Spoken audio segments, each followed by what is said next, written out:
আসসালামু আলাইকুম। সবাইকে আমার ফরিদপুরের চাষি ইউটিউব চ্যানেলে স্বাগতম। আশা করি সবাই ভালো আছেন। দয়া করে সাবস্ক্রাইব করে দেবেন আমার ইউটিউব চ্যানেল। আজ আপনাদেরকে দেখাবো ডাটা চাষের সাথে অন্যান্য ফসলের চাষের যেই পদ্ধতি, যেই টেকনোলজি,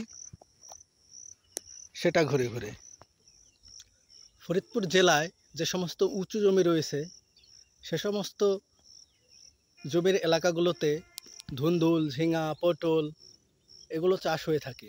বিশেষ করে বৈশাখ মাসে ধুন্দুল ও মরিচের সাথে ডাঁটা চাষ করা হয়। বৈশাখ মাসে ডাঁটা চাষ করলে আবহাওয়া ভালো থাকায়, অর্থাৎ মেঘ বৃষ্টি ভালো হলে ডাঁটার ফলনও তেমন ভালো হয়। এবং বৈশাখ মাসে চাষ করলে জ্যৈষ্ঠ, আষাঢ়, শ্রাবণ এই 3 মাস ডাঁটা বাজারে খুব চাহিদা থাকায় কৃষক লাভবান হতে পারে। মরিচের সাথে ডাঁটা চাষ করলে যেমন মরিচ গাছের কোনো ক্ষতি হয় না, আবার এদিকে ধুন্দুলও চাষ করা যায়। দেখতে পাচ্ছেন দর্শক, একজন চাষি ভাই মরিচ গাছ লাগাইছেন, তার সাথে ধুন্দুল, পাশাপাশি তিনি ডাঁটা চাষ করেছেন। ডাঁটা কিন্তু বছরব্যাপী কোনো ফসল নয়, এটি মাত্র 2 থেকে 3 মাসের মধ্যেই ফলন ঘরে তোলা যায়, টাকা ঘরে তোলা যায় এবং কৃষকের লাভবান হতে সুবিধা হয়। সাথী ফসল টেকনোলজির যে ব্যাপারটা, তার উৎকৃষ্ট উদাহরণ কিন্তু সৃষ্টি হয়েছে এই ফরিদপুর জেলার সমস্ত এলাকা জুড়ে, এই সদরপুর থানায়। দেখেন দর্শক, পুরো অঞ্চল জুড়েই কিন্তু একটি দুটি ক্ষেতেই ডাঁটা চাষ হয়েছে এবং এই ডাঁটাগুলো চাষ হয়েছে মরিচ ও ধুন্দুলের সাথে একত্রে। পাটের জন্য বিখ্যাত অঞ্চল ফরিদপুর হলেও এখন কিন্তু তেমন আর পাট চাষ দেখা যায় না। দেখেন দর্শক, একটি দুটি ক্ষেতে পাট দেখা গেলেও বেশিরভাগ ক্ষেতেই ফুল ফসলে ভরা। পাট, তিল এগুলোর থেকে বর্তমান যুগে সবজি চাষেই কৃষক বেশি লাভবান হতে পারেন। এজন্যই কৃষকরা আজকাল সবজি চাষে উদ্বুদ্ধ হয়েছেন। দেখতে পাচ্ছেন দর্শক, পুরো অঞ্চলে কিন্তু এই ডাঁটা ও ধুন্দুল এর সমন্বয়ে সমন্বিত কৃষির একটি প্রকৃষ্ট উদাহরণ কিন্তু দর্শক আপনারা দেখতে পাচ্ছেন। এই ক্ষেত্রটিতেও ডাঁটা দেখতে পাচ্ছেন দর্শক, উপরের ক্ষেত্রটিতেও দেখেন দর্শক ডাঁটা রয়েছে। এই দেখেন দর্শক, ডাঁটায় ভরপুর আমাদের ফরিদপুর।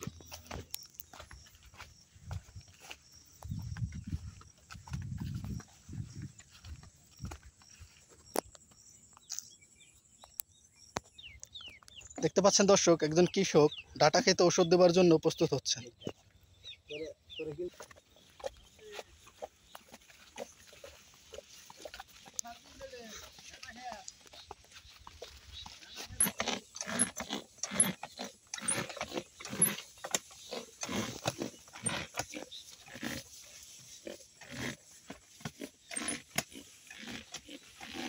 প্রিয় বন্ধুগণ, দেখতে পাচ্ছেন একটি অত্যন্ত সুন্দর ডাঁটা ক্ষেত এবং এর ফলন দেখলেই বুঝতে পারবেন যে একজন তরুণ কৃষক, একজন যুবক কৃষক কেন কৃষিতে দরকার।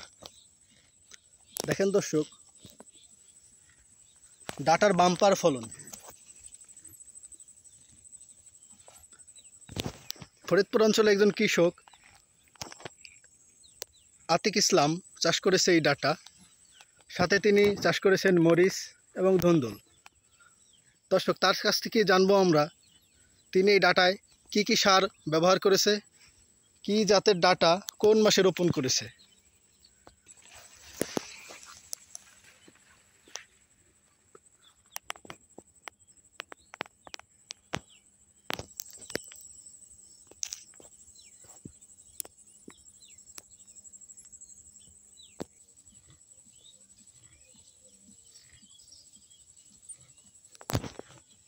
আসসালামু আলাইকুম। ওয়ালাইকুম আসসালাম। এটা কি জাতের ডাটা চাষ করছেন আপনি? এটা হলো আউশ আর আমুনা কয়। আউশ আমন কোন মাসে চাষ করছেন? এটা হলো বৈশাখ মাসে। বৈশাখ মাসে চাষ করলে কত কোন কোন মাস পর্যন্ত এটা বিক্রি করা যায় বাজারে? এই যে জ্যৈষ্ঠী আষাঢ় মাস পর্যন্ত। ও, আবার দেখা যাইতেছে যে এই ধুন্দল এবং ইয়েও আছে, মরিচও আছে, এটাকে বলা যায় সমন্বিত কৃষি খামার বলা যায়। তো এই আইডিয়া কিভাবে মাথায় আসলো? আশেপাশে দেখছেন নাকি নিজে নিজেই করার চেষ্টা করছেন? আশেপাশে সবাই করে সেজন্যই। তাই এবারের বাজারের দর কেমন ডাটা? বাজারটা মোটামুটি এবার আর সুবিধা নাই। সুবিধা নাই? এবার এক বোঝা বেচছিলাম 800 টাকা, এবার বেশি 400 টাকা। 400 টাকা? 400 টাকা যদি এক বোঝা হয় তাতে তো তেমন একটা লাভ লাভ হবে না, তবে মোটামুটি আছে বাজার আর কি। তাহলে পরে বৈশাখ মাসে চাষ করলে মরিচের সাথে মরিচের কোনো ক্ষতি হবে না? বলছি একটু হয়, দাদা আবার ওটা নিলে যত্ন দিলে আবার মরিচ কিনতে হবে। আচ্ছা আচ্ছা, তাহলে ডাটায় কি কি সার প্রয়োগ করছেন? দাদায় কোনো সার দিলে গোবরের সার দিতে দিচ্ছে। ধন্যবাদ ধন্যবাদ।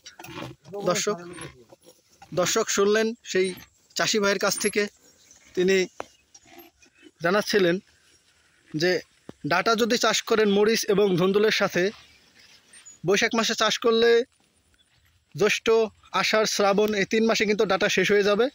তারপর আপনি কিন্তু মরিচের একটু বাড়তি যত্ন দিলেই মরিচ গাছ ঠিক হয়ে যাবে এবং একটি বাড়তি পয়সা কিন্তু আপনি পকেটে নিতে পারেন। দর্শক, এই সমন্বিত কৃষি খামার অথবা এই সাথী ফসল চাষ পদ্ধতি, সাথী ফসলের এই টেকনোলজি ব্যবহার করে আপনি কিন্তু লাভবান হতে পারেন। দর্শক ভালো থাকবেন, সাবস্ক্রাইব করবেন আমার ইউটিউব চ্যানেল ফরিদপুরের চাষি। আসসালামু আলাইকুম।